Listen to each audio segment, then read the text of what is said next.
આકાશવાણીનો કાર્યક્રમ સાંભળતા સૌ શ્રોતા મિત્રોને મૌલિદ મુનશીના નમસ્કાર. મિત્રો, આજે સાપ વિશે થોડી વાત કરવી છે. આ સાપનું નામ સાંભળીએ ને એટલે એક ભયનું લોકો પસાર થઈ જાય. ઘણા લોકો તો એટલા બધા સાપથી ડરે છે કે એને જુએ એટલે મારવા દોડે, પણ હકીકતમાં સાપને મારવા ન જોઈએ, એને બચાવવા જોઈએ, કારણ કે એ ખેડૂતોનો મિત્ર છે. અને દર વર્ષે 16મી જુલાઈએ વર્લ્ડ સ્નેક ડે એટલે વિશ્વ સાપ દિવસની ઉજવણી કરવામાં આવે છે. રાજ્યના વન વિભાગ દ્વારા એના માટે જાગૃતિના કાર્યક્રમો પણ કરવામાં આવે છે.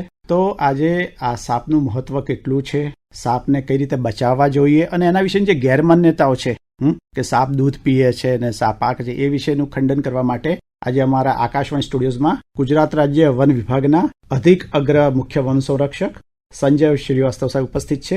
શ્રીવાસ્તવ સાહેબ, આપનું ખૂબ ખૂબ સ્વાગત છે આકાશવાણી સ્ટુડિયોઝમાં. ધન્યવાદ. સાહેબ, જનરલી સાપને જુએ એટલે લોકો ડરી જતા હોય છે અને અમુક લોકો એને મારવા પણ દોડતા છે, મારી નાખતા હોય છે. આ કેટલું યોગ્ય છે? આપની વાત સાચી છે. અને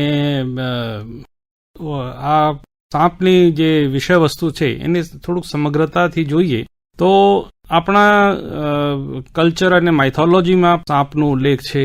અને આપ જુઓ, અમારા અમુક જે તહેવારો છે, નાગપંચમી વગેરે, એમાં પણ નાગનો ઉલ્લેખ છે. એ જ રીતે અમારા જે દેવતાઓ છે એના સાથે પણ સાપને જોડવામાં આવે છે. છતાં સાપ વિશે ખૂબ વધારે મિથ પ્રચલિત છે, જેના કારણે લોકો એને મારે છે. આપની વાત સાચી છે, એક ભીખના કારણે મારે છે. અને ઘણી સમય સામે જે અત્યાચાર થાય છે એમાં જે મિથ છે એના એ કારણ હોય છે. સાપને કારણે સાહેબ કેટલા મૃત્યુ થતા હોય છે, સાપ કરડવાને કારણે? એ બહુ ઇમ્પોર્ટન્ટ એક સંખ્યા છે. 2022માં આખા દેશની વાત કરીએ તો તમામ પ્રકારના જે વાઇલ્ડ લાઈફ છે, જેમાં tiger, lion, leopard, elephant, crocodile બધા આવી જાય છે. એના તમામથી જે માનવ મૃત્યુ થઈ એ આશરે 550 જેવી હતી. પણ એ જ વર્ષમાં જે સાપના કારણે જે મૃત્યુ થઈ એ 65,000 હતી. ઓહો! અને આ તો રેકોર્ડેડ છે. જો અનરેકોર્ડેડ વાત કરીએ તો કદાચ એટલું જ અનરેકોર્ડેડ પણ હોય તો માની શકાય કે 1 લાખથી વધારે સંખ્યા દર વર્ષે મૃત્યુ થાય છે ઇન્સાનોની. બહુ મોટી સંખ્યા સાહેબ કહેવાય. અને આપણે કંઈક ઘટાડી શકીએ આ સંખ્યાને? આપની વાત સાચી છે. અને આ બહુ આટલી જે 1 લાખ જેવી જે મૃત્યુ થાય છે એ ખૂબ દુઃખદ વસ્તુ છે. પણ આપણે કદાચ જાણીને નવાઈ લાગે કે એનાથી વધારે દુઃખની વસ્તુ આ છે કે આ તમામ જે મોતો છે એ બચાવી શકાય હોય. અને એમાં બીજું કાંઈ નહીં, 2 જ વસ્તુ છે. પહેલી તો દરેક વ્યક્તિને ખબર હોવું જોઈએ કે સાપ કરડવાથી આશરે 1 થી 2 કલાકનો સમય મળે છે. જો આટલામાં સહી જગ્યાએ પહોંચી જાય, એનું ઇલાજ શરૂ થઈ જાય તો વ્યક્તિ બચી શકે છે. 99.9% સુધી બચી શકે છે. અને બીજી વસ્તુ છે કે જ્યાં પણ ઇલાજ દવાખાના જાય ત્યાં એન્ટી સ્નેક વેનમ હોવું જોઈએ. બીજો જે ભૂવા અથવા જે બીજા ઉપચારો લોકો કોશિશ કરે છે એના કારણે જ મૃત્યુ થાય છે. જો વ્યક્તિ તરત જ સહી જગ્યા પહોંચી જાય, સહી જગ્યા એનો ઇલાજ થાય તો 99.9% કેસીસમાં એ બચી શકે છે. એટલે એક પ્રશ્ન એવો થાય છે સાહેબ કે નાના ગામો અને નજીકના પ્રાથમિક આરોગ્ય કેન્દ્રો ત્યાં એન્ટીવેનમ ઉપલબ્ધ હોય છે ખરું? આ તો સરકારની એક કોશિશ છે કે દરેક જગ્યાએ એન્ટી સ્નેક વેનમ હોવું જોઈએ. અને સામાન્ય રીતે હોય છે, એમાં કોઈ મુશ્કેલી નથી. એટલે 108 ને તાત્કાલિક બોલાવી લેવી જોઈએ. હા, એ બહુ અગત્યનું છે કે હવે તો આખા રાજ્યમાં 108 ની ખૂબ સરસ સેવાઓ છે. તો જ્યારે પણ એવું કોઈ બનાવ બને તરત જ 108 ને કોલ કરવું જોઈએ. 108 પોતે પણ થોડુંક પ્રાથમિક ઉપચાર કરી શકે છે અને એને ખબર હોય છે કે આ ક્યાં એન્ટી સ્નેક વેનમ મળી શકશે, એ સહી જગ્યા પહોંચાવી દેશે. પણ મને લાગે છે કે 108 આવે પહેલા પણ વ્યક્તિએ પોતે જે વ્હીકલ, ટ્રેક્ટર હાજર હોય કે બાઇક, એનાથી ઝડપથી પહોંચાડવું જોઈએ નજીકનું જે દવાખાનું હોય સાહેબ. એ બહુ સારી વાત આપે કીધું કે એનું રાહ જોયા વગર જો આપના પાસે કોઈ વાહન ઉપલબ્ધ હોય, ટ્રેક્ટર હોય કે મોટરસાયકલ હોય, જે ગમે તે હોય, તમે હોસ્પિટલ તરફ જવા શરૂ કરી દો. એ બહુ જરૂરી છે, કેમ કે સમય એમાં સૌથી ઇમ્પોર્ટન્ટ વસ્તુ છે. એટલે એક સાહેબ આપ એવું મેસેજ કે સાપ ધારો કે કરડ્યો તો તાત્કાલિક શું કરજો? અમુક લોકો દોરડું બાંધી દેતા હોય છે કે ઝેર ઉપર ના ચડે?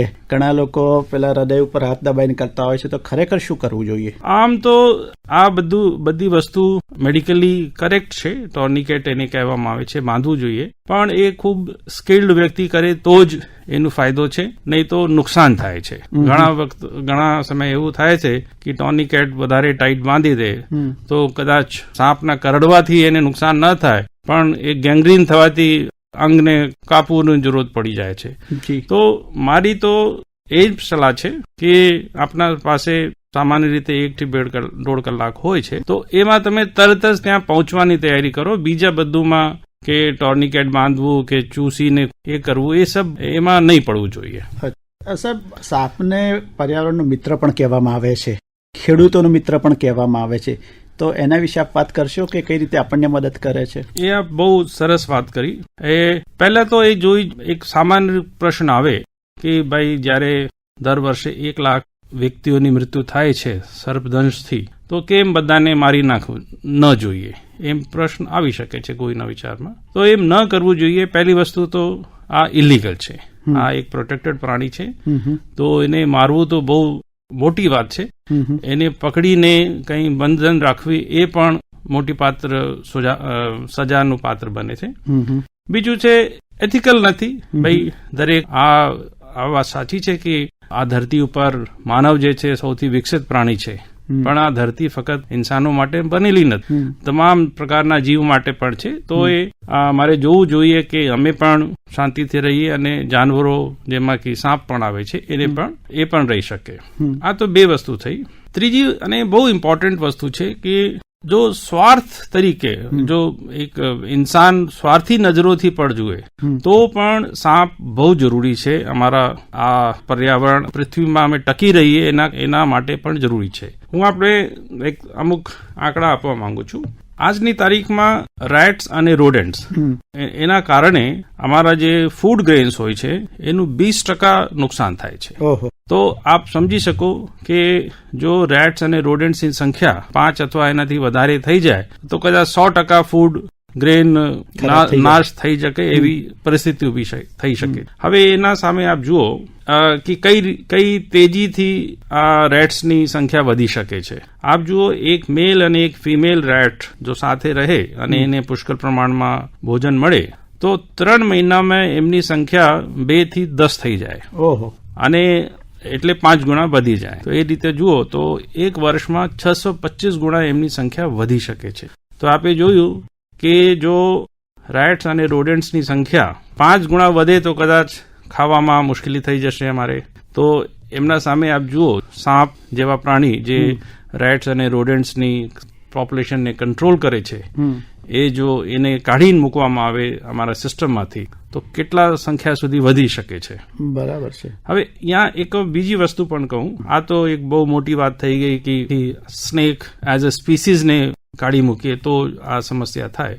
એક પર્ટિક્યુલર સ્નેકની વાત કરીએ તો પણ એ ખૂબ મોટી ઇકોલોજીકલ સર્વિસીસ આપે છે. દાખલા તરીકે હું આપને જણાવું, રેટ સ્નેકનું એક્ઝામ્પલ લઈએ. રેટ સ્નેક જે છે દિવસમાં આશરે 1 રેટ એનું ભોજન બને છે અને એનું આયુષ જે છે 10 થી 15 વર્ષનું હોય છે. બરાબર.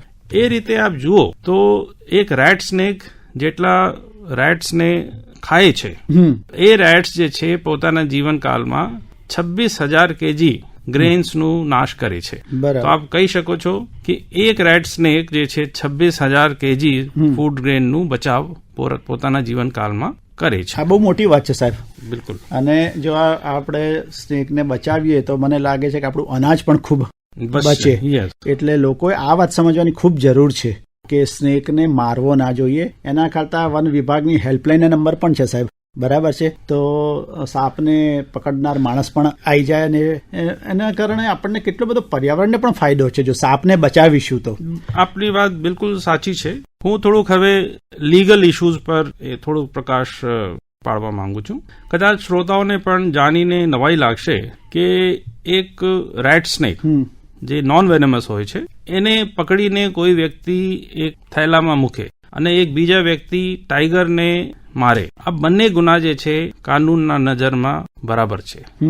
મારવું, કોઈ વાઇલ્ડ લાઈફને મારવું તો ગુનો છે જ, એમાં તો કોઈ બેની સજા સરખી છે, વાઘને સિંહને મારે કે સાપને મારે, બંનેની સરકાર સજા સરખી છે. અને સ્નેકને પકડવું એ પણ એટલું મોટું ગુનો છે. તો આવું કોઈએ ન કરવું જ.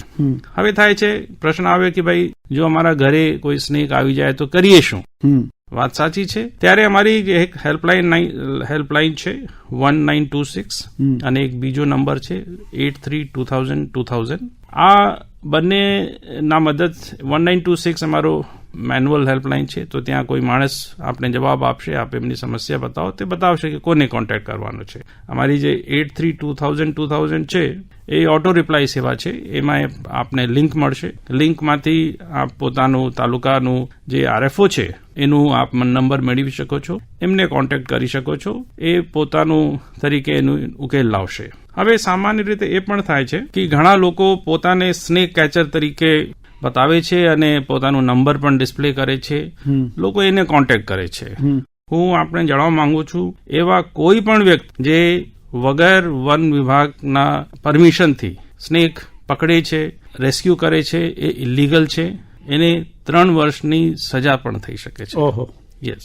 તો હવે પ્રશ્ન આવી શકે, ભાઈ શું કામ આટલું કડક અમે વલણ અપનાવીએ છીએ? સામાન્ય રીતે જે સ્નેક રેસ્ક્યુઅર હોય છે એમાં ઘણા લોકો સારા પણ હોય છે, પણ એની આડમાં ઘણા લોકો અનધિકૃત પ્રવૃત્તિઓ પણ કરે છે. એમાંથી વેનમ નીકાળીને વેચાણ કરે છે, એને સ્નેકને પણ ડિસ્પ્લે કરે છે, એને બેચે છે. એવા ઘણા કિસ્સા અમારે ધ્યાન પર આવે છે. તો આ તમામને રોકવાનું એક જ રસ્તો છે કે જ્યારે પણ એવી સમસ્યા થાય ત્યારે તમે ફોરેસ્ટ ડિપાર્ટમેન્ટના હેલ્પલાઇનને કરો. આ લોકો પોતે આઈડેન્ટિફાઈ કરીને રાખે છે કે કોને આ કામ સોંપી શકાય.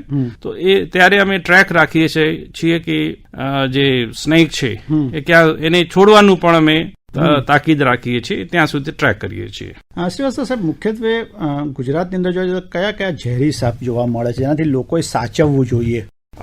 મને લાગે છે સાપથી ભીગવું તો જોઈએ, કેમ કે સામાન્ય વ્યક્તિને ખબર ન પડે કે કઈ ઝેરી છે, કઈ બિનઝેરી છે. ગુજરાતની વાત કરીએ તો 60 જેવા સ્પીસીસ છે, પણ એમાં ફક્ત 4 સ્પીસીસ જે Indian cobra, common krait, Russell viper અને સોસ સ્કેલ વાઇપર એ ઝેરીની શ્રેણીમાં આવે છે. બીજા તમામ નોન વેનમસ હોય છે. પણ જ્યારે પણ કોઈ સ્નેક જુઓ તો થોડુંક સાવચેતી તો રાખવું જોઈએ. હવે એ ઝેરી છે કે બિનઝેરી છે એમાં સામાન્ય વ્યક્તિ ન પડવું જોઈએ. તમામ પાસેથી સાવચેતી રાખવું.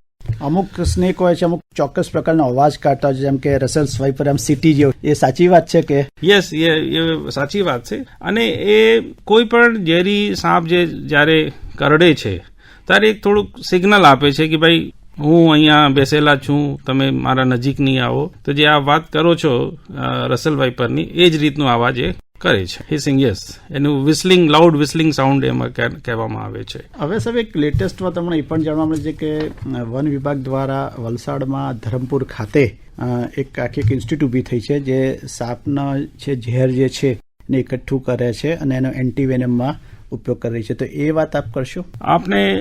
આપે બહુ સરસ વાત કરી. શરૂઆતમાં મેં જે રીતે વાત કરી હતી કે આ તમામ જે ડેથ 1 લાખથી વધારે જે હ્યુમન્સની થાય છે એ બચાવી શકાય છે. એમાં 2 જ વસ્તુ છે.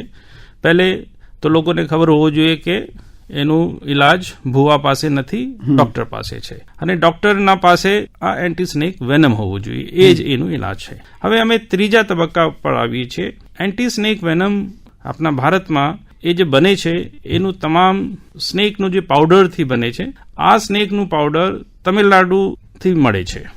તો આનાથી શું થાય છે કે ગુજરાતમાં કોઈને સ્નેક બાઇટ થાય અને અમે ટ્રીટ કરીએ એવા એન્ટી સ્નેક વેનમથી જે તમિલનાડુના સ્નેકથી બનાવવામાં આવેલ હોય, તો એમાં થોડુંક વધારે ક્વોન્ટિટીમાં એન્ટી સ્નેક વેનમની જરૂર પડે છે અને ઓર્ગન ફેલિયરના પ્રમાણ વધી જાય છે એવા કિસ્સાઓમાં. તો આવું ન બને અને ગુજરાતમાં Gujarat specific anti snake Vennam બને, ગુજરાતના સાપના ઝેરથી એન્ટી સ્નેક બનાવવામાં આવે. આ હેતુથી વલસાડમાં સ્નેક રિસર્ચ ઇન્સ્ટિટ્યૂટ ક્રિએટ કરવામાં આવેલ છે અને મને જાણવામાં બહુ હર્ષ થાય છે કે અમે પહેલી ખેપ જે લાઈફલાઇઝ પાવડર એને કહેવામાં આવે છે, જે ગુજરાતમાંથી એકઠા કરેલા વેનમસ સ્નેક્સના વેનમથી જે લાઈફલાઇઝ પાવડર બનાવવામાં આવેલ છે, એની પહેલી ખેપ આપી દેવામાં આવેલ છે જે દવાઓ બનાવતા કંપનીઓ છે.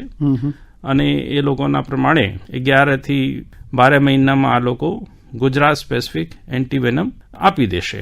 તો હવે મને વિશ્વાસ છે કે જ્યારે અમે આવા એન્ટી સ્નેક વેનમ વાપરશું, અમારા ડોક્ટરો વાપરશે, તો ઓછી